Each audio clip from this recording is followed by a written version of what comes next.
Good evening, everyone. Mike Palmer from Know Your Rights and Success Coaching International with another live update tonight. Tonight's going to be a little bit shorter and to the point than some of the other videos. As you can tell, I'm really tired. I've been completely overwhelmed. I'm still actually only catching up to emails from Wednesday.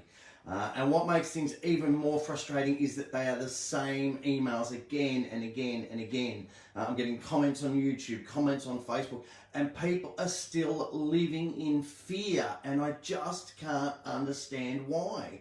I did a comprehensive video on Thursday night. It was entitled, if you want to look it up, The Specific Legislation You've All Been Asking For. Now, this spelled out exactly why the police have no lawful power or authority to ask you to move on. It also explained why they have no lawful power or authority to issue any fines under the Public Health and Wellbeing Act. And people are still out there worried about, wearing masks because they're worried about getting a fine. Please, if you didn't watch that video, go and watch it. It's on our Facebook group and it's also on our YouTube channel. It's really detailed. Now, look, absolutely, I totally get it why people might be worried about, especially in Melbourne, getting arrested, for challenging the police. Okay, because the media's been showing all these anti-maskers being arrested and stuff. But what people don't get is those people who were being arrested were trying to organise rallies and protests. They weren't arrested just because they weren't wearing a mask. Okay, they were arrested because they're trying to organise rallies, or they stood up and challenged the police and told them this, that, and everything else. We're not saying do that. Okay, if the police say I'm going to write you a fine if you don't put a mask on, say great, give me the fine and just move on. Don't worry about it. Don't live in fear. Just take it and move on. Okay, now look, I do understand where that fear comes from to a degree.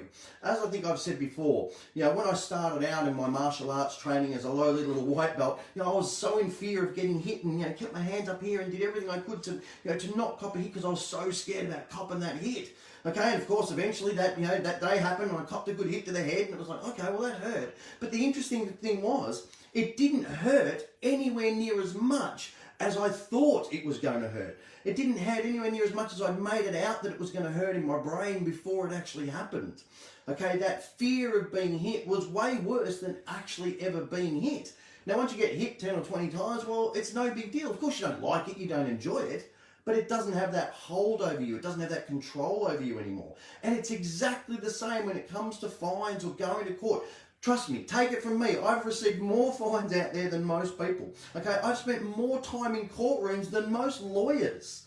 Okay, so I know how it works. Yes, absolutely. The first time you get the big piece of paper with all the red writing on it, it's scary. The first time you walk into a courtroom, it's scary. But once you've done it a few times, okay, it's nowhere near as scary. And the other thing is, even the first time, once it actually happens, it's not as scary as what you think it is. Okay, now if anyone's still worried about this, if anyone's genuinely concerned about this, please, we've got something like 19,000 members on our Facebook group. Just go to Facebook, type in Know Your Rights group. Okay, this is going onto the page, but look on the actual group. Okay, and just say, hey, I've never received a fine, what's it like? I've never been to court before, what's it like? I've never been pulled over and spoken to the police, before, what's it like? And get some feedback from our members who've been out there and actually done it. And you'll find that fear is misplaced. It's really not as bad as what a lot of people are thinking it is. Okay? Now, the key to this is if you get a fine, so what? It's just a piece of paper. It's just like this. That's all it is. Okay? It doesn't consume you or anything else. I mean, again, we've been telling people for ages, this book has all the answers. The Aussie Speeding Fines book has a very simple 1, 2, 3-step letter process. They're all written for you. You just cut and paste your details in and send them off. So if you're an absolute newbie, if you're an absolute beginner, if you're genuinely, really, honestly scared, grab this book. It lays it all out for you. Okay, now for those of you who are a little bit more advanced, what you can do is you can use those letters as an outline or a template, and then you can add in all the questions and all the references to things like the legislation that I covered on Thursday night's video, that we've covered on Tuesday night radio shows before, and in a bunch of these other videos too. Okay, so there's tons and tons of information that you can use to successfully challenge a fine. Don't be afraid of getting a fine. Now here's the thing, if worse comes to worse, worst. Absolute worst comes to worst. You write the letters off. They go, no, we're not going to withdraw this. Then you simply write in and say, okay, I want this heard in court. Now again, people freak out. Oh, but I don't want to go to court. Yeah, nobody wants to go to court. Okay, let's be real. No one wants to go to court. But here's the thing. Just because you elect to go to court, just because you fill out and say, I want this heard in court, doesn't actually mean it will go to court. Please jump on the Aussie Speeding Fines website. There's a link in the description to this video. Click on the testimonials tab and you'll find, I think it's something like 6 or 7 pages of testimonials that they've collected over 10, 12 years now. And just see how many people have successfully written in those letters and had fines withdrawn. Okay, then have a look at how many people elected to have it go to court, and then they wrote back saying, oh, we've done a review of this matter and we've decided not to proceed to court. We're going to issue with a warning. It happens all the time. And then, of course, have a look and see how many people took their various fines to court and, of course, got the cases dismissed. This stuff works. Now, again, here's the other thing to keep in mind. All of this stuff that I'm talking about from here is all primarily related to traffic fines. Now, most people out there, certainly the police and the media and all the rest of it, will tell you, oh, no, it's impossible to beat a traffic fine. You can't beat a speeding fine or a red light fine. Of course you can. They get beaten all day, every day. But most people think that they're the hardest fines to beat. Okay, great. So if they're the hardest fines to beat and people are beating them all day, every day, how simple do you think it's going to be to challenge and defeat a fine for not wearing a mask or being from more than 5 k's away from your house? Okay, these are much, much simpler fines to beat because you've got all of the additional information that we've covered over the past few months over and above what's covered in that Aussie Speeding Fines book. So please don't be worried, okay, about getting a fine or even about going to court. What they've actually done, what the system's done, is they've shot themselves in the foot. They've created a huge opportunity for us here. Okay, because here's the thing, if everyone challenged every fine, bombarded them with letters, sent all the letters in, overwhelmed the system with letters, and then said, no, I want this heard in court, the whole system would collapse inside of a week or two. We have all the power here. They are the ones that are scared of us. We are not the ones who should be living in fear. You, whoever you are, sitting there watching this right now, you have the power, not them. Okay, don't live in fear. All right. Now, the other thing that I wanted to say about these fines. Now, someone had to go at me on one of my other videos. Oh, you made a prediction that, what's going on in Victoria is going to come into other states. Well, okay, well, I guess time will tell if I'm right or not. So I'm not going to call this a prediction. I'm going to call this a possibility.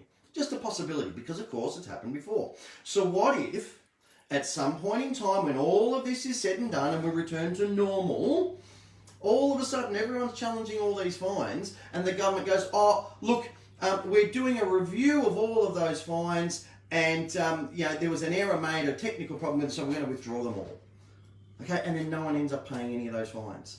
Okay, how many times have they done this before with certain camera fines and and all sorts of other fines that have turned out to be incorrect, so they've just withdrawn them all? Thousands and thousands of them. Okay, I'm not saying it's a prediction, I'm saying it's a possibility that this might happen as well. It's all a ruse to keep you in fear. Don't live in fear. Okay, whatever you do, don't live in fear. Someone put it perfectly on, I think it was a comment on one of the YouTube videos, and it says, my freedom does not end at your fear. And I think that's a really powerful statement. Now, I've heard fear explained really, really well before. Fear, F-E-A-R, and it stands for false evidence appearing real. False evidence appearing real. So let's have a look at some examples of that. Okay, let's have a look at maybe how some of your fears right now are actually just false evidence appearing real. So, now, these are examples, these are just questions. I'm not here to answer them for you, this is for you guys to answer for yourself. But, question number 1, do you honestly, genuinely, really believe, right here, right now, today, that a lone gunman, okay, Mr. Lee Harvey Oswald, single-handedly took out JFK right on the eve where he was about to sign the paperwork to remove the US from the Federal Reserve System? Do you honestly believe that's what happened? Because that's what the government's told you. That's what the Warren report said. But is that what you believe? Okay? Do you really believe that an old bloke with a big hairy beard living in a cave brought down the Twin Towers at 9/11? Because again, that's what the government told you. That's what the media told you. What do you believe? Now, even some of my hardcore, mainstream, non-conspiracy friends, none of them believe the mainstream narrative, okay, about 9/11. Now, again, it doesn't matter what I believe, it doesn't matter what my friends believe, it matters what do you believe. Do you really think that's what happened?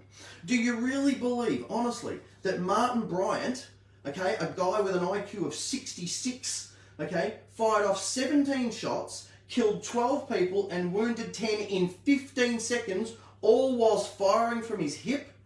Okay, something that the most highly trained, army personnel snipers can't even replicate. Okay, do you really believe that's what happened? Or do you believe maybe there's something else going on? Now, given those examples and given whatever your responses to those questions are for you, do you really believe what the government is telling you right now? That this COVID-19 is the most contagious, deadly disease in history, okay, that requires everyone to wear a mask, albeit just a paper one or something you made at home, okay? The entire economy must be shut down, especially here in Victoria. Oh, and by the way, you can't go out between 8 p.m. and 5 a.m. because that's somehow going to make things worse. Do you really believe that narrative? Do you believe that's honestly correct? Or is it just possible? Is it possible that maybe you're being lied to and deceived? Maybe at least you're not being told the full story. Now let's just say that you or someone that you might have passed this video on to genuinely believes, okay, that the government honestly does care about you. They're really genuinely doing their best to save lives. They have your interests at heart, okay?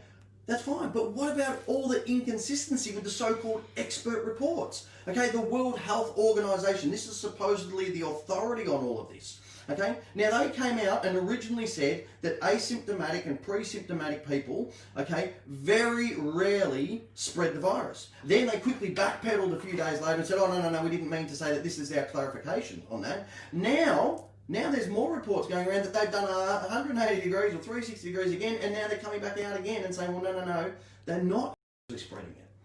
Okay, they're just chopping and changing as they go. I don't know what's correct. But just the media themselves can't get this right, okay? Dictator Dan has locked down Victoria. But again, the World Health Organization, the authority, has come out and said, we are urging countries not to go back into renewed lockdown to help stop the spread of COVID-19 because the costs are too high. Now, I've put both that original video from WHO and that story where they're urging countries not to go into lockdown. I've put them up on the Know Your Rights Group website. We're about halfway down on the vaccinations page.